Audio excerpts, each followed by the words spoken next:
Olá, galera! Vamos começar a parte de estequiometria, cálculo estequiométrico, essa parte também que vai ajudar a gente bastante na resolução de exercícios que envolvem quantidades, a parte quantitativa na química, nas reações químicas em si. Quando se fala em cálculo estequiométrico, o primeiro tipo que nós vamos apresentar, é importante a gente lembrar que o cálculo estequiométrico trabalha o cálculo das quantidades de reagentes e produtos nas reações químicas. Né? A partir da quantidade de um certo reagente, eu determino a quantidade de um certo produto ou vice-versa. E quais são os passos que a gente tem que utilizar para conseguir concluir legal um cálculo estequiométrico? O primeiro passo é sempre montar a equação química e necessariamente essa equação química ela tem que estar balanceada. E o balanceamento que mais a gente utiliza aqui é o método de tentativas mesmo, que a gente vai abordar para você ver.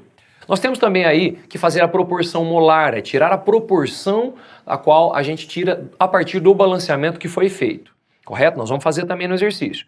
Fazer as transformações se necessário, se o exercício fornecer massa, a gente tem que transformar em massa, se ele fornecer moléculas, a gente tem que transformar em moléculas, se ele falar em mol, a gente vai ter que deixar em mol mesmo, nós vamos tudo mostrar isso para você nos exercícios.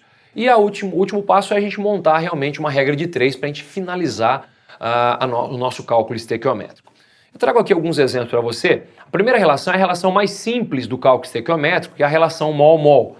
Nós temos aí o sulfato de sódio, que é uma substância utilizada para fabricar papel e vidros, e para obtê-lo faz-se reagir o ácido sulfúrico com o cloreto de sódio. Nesse caso, o exercício fornece a reação.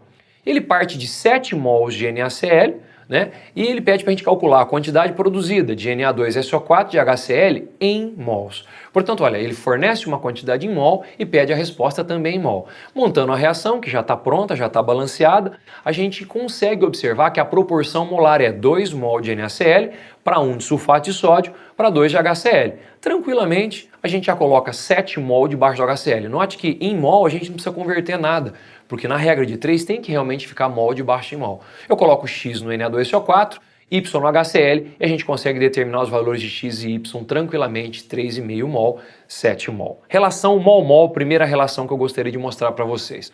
Nós temos também a outra relação, que é a relação mol-massa ou massa-mol, onde de um lado trabalho massa, do outro lado mol. Nesse exercício ele fornece a equação e parte de 3 mols de Cl2 e pergunta a massa do HCl.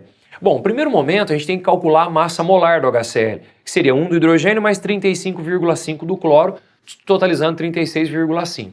Montando a reação, a gente consegue tranquilamente perceber o seguinte: fazendo o balanceamento, o número de átomos nos reagentes tem que ser igualzinho do número de átomos nos produtos. Nós temos aí a proporção de 4 de HCl para 1 de Cl2. No mol de HCl, a gente converte isso para massa, fazendo 4 vezes 36,5 e do outro lado a gente mantém em mol. Basta multiplicar em cruz e obter o resultado 438. E o último caso seria relação massa-massa, onde ele fornece um reagente que está se decompondo, no caso o bicarbonato de sódio, produzindo carbonato de sódio, água e CO2.